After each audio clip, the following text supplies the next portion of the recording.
Have you ever noticed how money behaves like a guest that doesn't want to stay? You receive a credit alert or make a great sale, and you feel like a queen of the world, but then, poof, it's gone. You haven't even bought that new lace or upgraded your phone, but your bank balance is already crying. If you have ever felt those mid-month palpitations because you don't know if the money left will reach the end of the month, come closer. Today we are putting an end to that disappearing act. I'm showing you a system so simple yet so powerful. It will bring instant peace to your kitchen table. We are talking about the envelope system. Welcome back to UjuFinance TV. I am your girl Uju. Before we dive into today's gist, I have to check on you. Come, did you start your Kolo last week? We talked about Piggybank Method, starting exactly where you are with your small change. We learned that big money only stays with people who can handle small money, right? If you missed that video, please go back and watch it after this, because that was your foundation. We learned that dropping just a little bit aside every day can change your story. But I heard some of you saying, Uju, I have started my Kolo, but the rest of the money in my hand is still vanishing. Well, today is the answer to that cry. Last week was about saving. Today is about organizing. Think of the envelope system as fencing your money. Right now, most of us have our money in one big field, our main bank account, or one big purse. When you see a large sum in one place, your brain plays a trick on you. It tells you, Uju, you are rich. Some is for electricity bill, some for the school bus, and some for your business.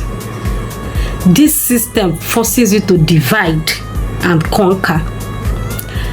It's about deciding what every single Naira will do for you before you have the chance to spend it on something else.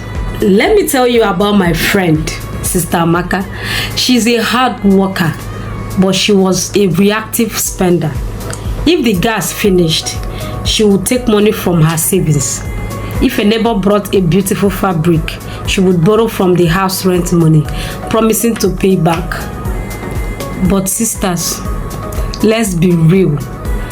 Paying yourself back is the biggest lie we tell ourselves.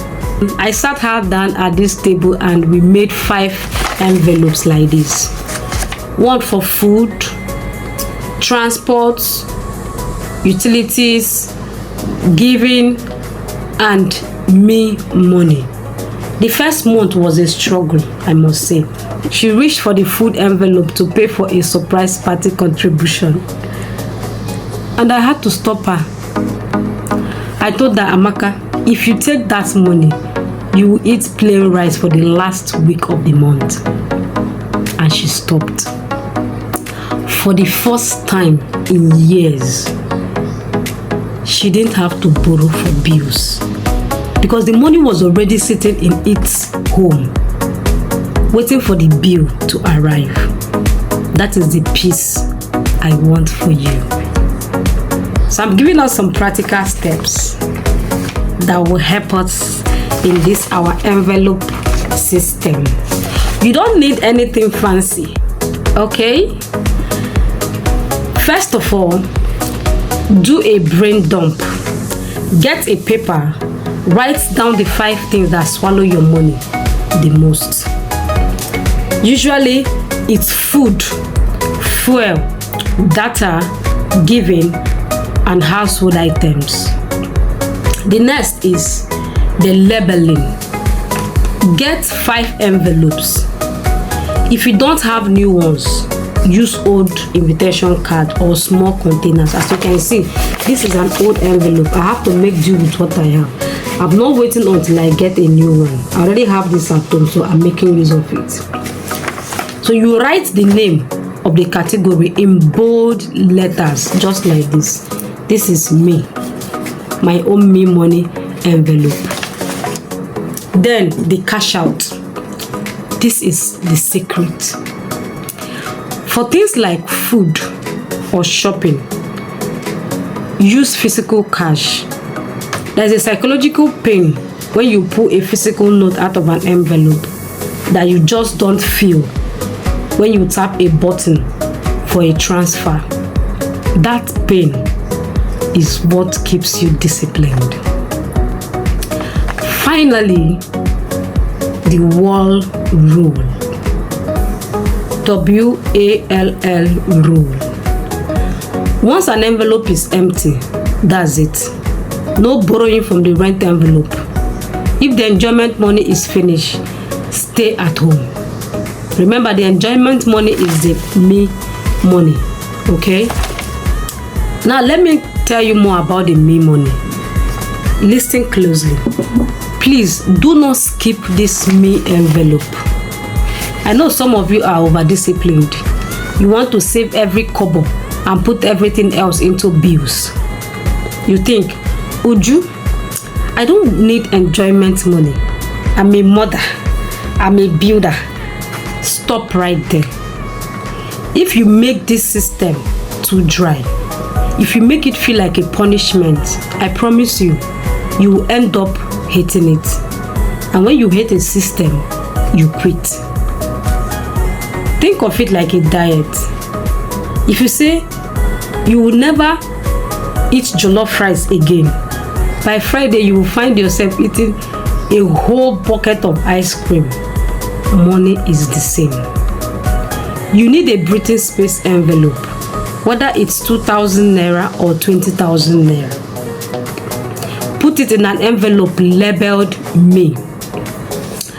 This is the money for that cold drink when the sun is hot, or that small treat you want for yourself. Okay?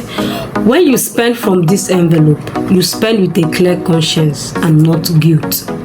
By giving yourself this little treat money, you are actually protecting the other envelopes. You won't be tempted to steal from the electricity money because you already took care of yourself. Remember, we are building wealth, but we are also living life. Don't punish yourself.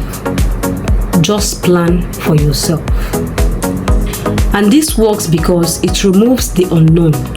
Most of our financial stress comes from not knowing if we can make it to next month. But when you look in that rent envelope and see the money sitting there safe, your shoulders drop. You can breathe. You are no longer a slave to your bills. You are the boss of your budget. And it's about being intentional, not just being rich.